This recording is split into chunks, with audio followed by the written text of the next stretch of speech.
Hola a todos. Vamos a terminar este segundo tema del curso, la tectónica de placas y sus manifestaciones, viendo los dos últimos apartados. En ellos nos centraremos en las manifestaciones más locales, como son las deformaciones del terreno y los cambios en el relieve. Empecemos. En la página 152 tenéis un breve texto sobre una región geológicamente muy interesante como es Zumaya. Si no habéis estado, os recomiendo visitarla, porque además la tenemos relativamente cerca de casa. Allí podemos ver cambios geológicos muy importantes, como se describe en el relato. Este tipo de manifestaciones, más locales, aunque también relacionadas a escala global, ocurren porque las rocas se ven sometidas a esfuerzos o presiones que las deforman. Normalmente puede haber tres tipos de esfuerzos.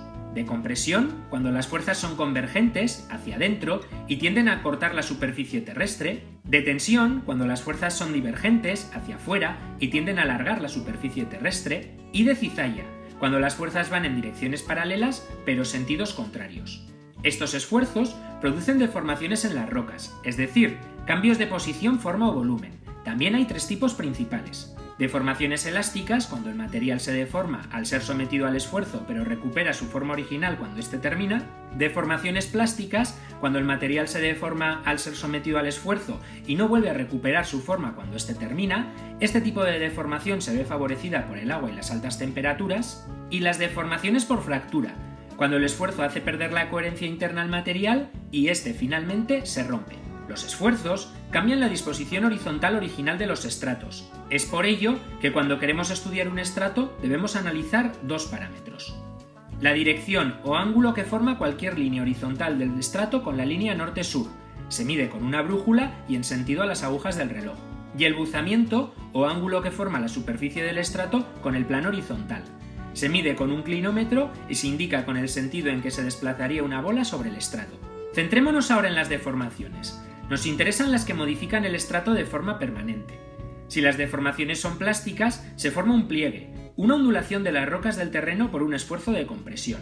En esta imagen podéis ver cómo es un pliegue y los elementos que lo forman.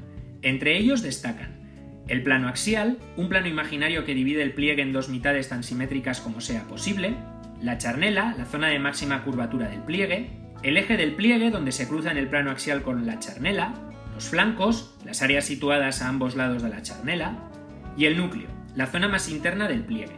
Analizando todos estos componentes, podemos clasificar los pliegues, según la edad relativa de los materiales, en anticlinales, cuando los materiales más antiguos están en el núcleo, o sinclinales, cuando los materiales más modernos están en el núcleo. Según su simetría, en simétricos, cuando el plano axial divide el pliegue en dos mitades más o menos iguales, y asimétricos, cuando el plano axial divide el pliegue en dos mitades claramente diferentes. Y según la posición del plano axial, en rectos, cuando el plano axial buza más o menos 90 grados, inclinados, cuando el plano axial buza entre 10 y 85 grados, tumbados, cuando el plano axial buza menos de 10 grados, e invertidos, cuando el plano axial ha girado más de 90 grados con respecto a la posición vertical. Si la deformación es por rotura, lo que tenemos es una fractura, que se produce porque los esfuerzos superan la coherencia interna de los materiales. Las fallas son fracturas en las que un bloque se desplaza con respecto a otro y tienen los siguientes elementos. El plano de falla, la superficie de fractura sobre la que se produce el desplazamiento, los labios de falla, los dos bloques en los que se ha dividido la falla, el hundido y el levantado, el salto de falla, la medida del desplazamiento relativo entre los dos labios, y la orientación de la falla, los valores de la dirección y el buzamiento del plano de falla. Volviendo a analizar todos estos valores, clasificamos las fallas en los siguientes tipos. Falla normal o directa, cuando el plano de falla buza hacia el labio hundido. Ocurre como consecuencia de esfuerzos de tensión, y como resultado se produce un aumento en la superficie del terreno. Falla inversa, cuando el plano de falla buza hacia el labio levantado. Se origina como consecuencia de los esfuerzos de compresión, y como resultado se produce una disminución de la superficie del terreno. Falla de desgarre, cuando el desplazamiento relativo de los dos bloques se produce en la horizontal. No se genera ni labio hundido ni labio levantado, y surge como consecuencia de esfuerzos de cizalla. Por último, existe un caso especial, el manto de corrimiento, en el que el labio levantado se superpone totalmente con el labio hundido. Podéis verlo en esta imagen.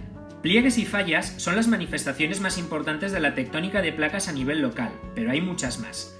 Todas ellas modelan el relieve que tenemos a nuestro alrededor y son originadas por lo que conocemos como procesos geológicos internos, es decir, los que provienen de la energía térmica del interior terrestre y la gravedad, como ya vimos en el primer vídeo del tema. Pero, además, hay otros procesos como la erosión, el transporte y la sedimentación de las aguas superficiales, los glaciares, el viento o el mar, que también modifican el relieve. Estos son lo que se conoce como procesos geológicos externos, y son originados por la energía del Sol y la gravedad.